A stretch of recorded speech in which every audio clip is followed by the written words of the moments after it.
The culture of poverty is a concept in social theory that expands on the idea of a cycle of poverty. It attracted academic and policy attention in the 1970s, survived harsh academic criticism, and made a comeback at the beginning of the 21st century.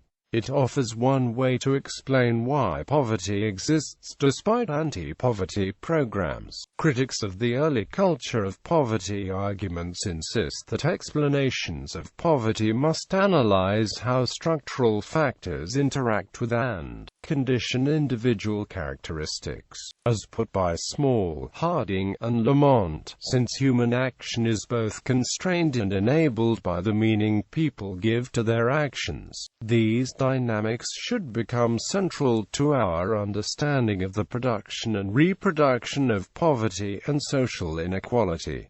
Early formulations. Early proponents of the theory argued that the poor are not only lacking resources but also acquire a poverty-perpetuating value system. According to anthropologist Oscar Lewis, the subculture develops mechanisms that tend to perpetuate it, especially because of what happens to the worldview, aspirations, and character of the children who grow up in it. Some later scholars contend that the poor do not have different values. The term subculture of poverty made its first appearance in Lewis's ethnography 5 Families, Mexican Case Studies in the Culture of Poverty. Lewis struggled to render the poor as legitimate subjects whose lives were transformed by poverty. He argued that although the burdens of poverty were systemic and so imposed upon these members of society, they led to the formation of an autonomous subculture as children were socialized into behaviors and attitudes that perpetuated their inability to escape the underclass.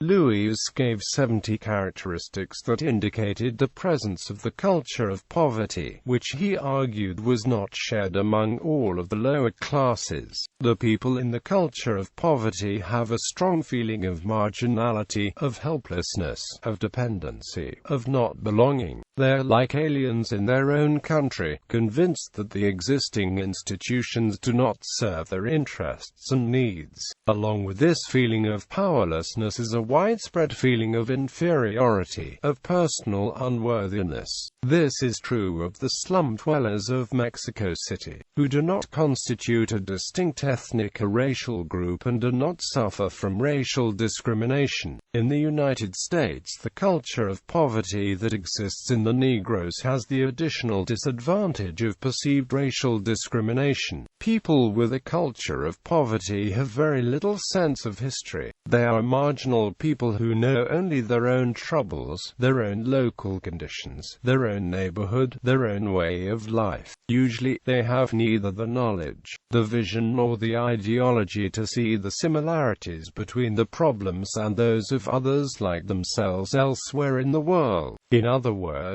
they are not class-conscious, although they are very sensitive indeed to status distinctions. When the poor become class-conscious are members of trade union organizations, or when they adopt an internationalist outlook on the world, they are, in my view, no longer part of the culture of poverty, although they may still be desperately poor. Although Lewis was concerned with poverty in the developing world, the culture of poverty concept proved attractive to U.S. public policy makers and politicians. It strongly informed documents such as the Moynihan Report as well as the War on Poverty. More generally, the culture of poverty also emerges as a key concept in Michael Harrington's discussion of American poverty in The Other America. Harrington, the culture of poverty is a structural concept defined by social institutions of exclusion that create and perpetuate the cycle of poverty in America. Reactions. Since the 1960s,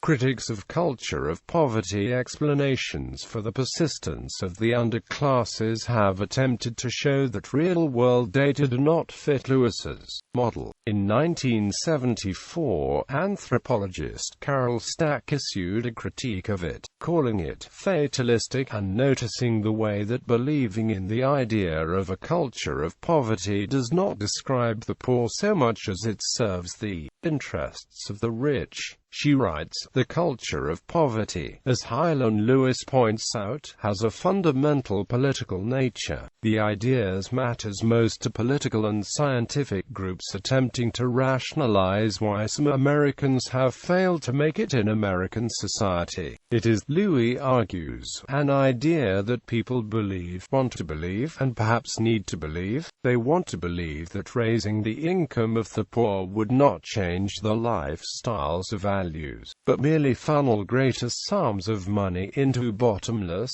self-destructing pits." Thus, she demonstrates the way that political interests to keep the wages of the poor low create a climate in which it is politically convenient to buy into the idea of culture of poverty. Ali Reza Saleh-Najad argues that living in conditions of prevalent poverty leads to the development of a culture, a subculture adapted to the conditions and characterized by prevalent feelings of vulnerability, dependency, marginality, and feebleness. In sociology and anthropology, the concept created a backlash, pushing scholars to look to structures rather than blaming the victim. Since the late 1990s, the culture of poverty has witnessed a resurgence in the social sciences, but most scholars now reject the notion of a monolithic and unchanging culture of poverty. Newer research typically rejects the idea that whether people are poor can be explained by the values. It is often reluctant to divide explanations into structural and cultural, because of the increasingly questionable utility of this old distinction. Small M. L. Harding D. J. Lamont M.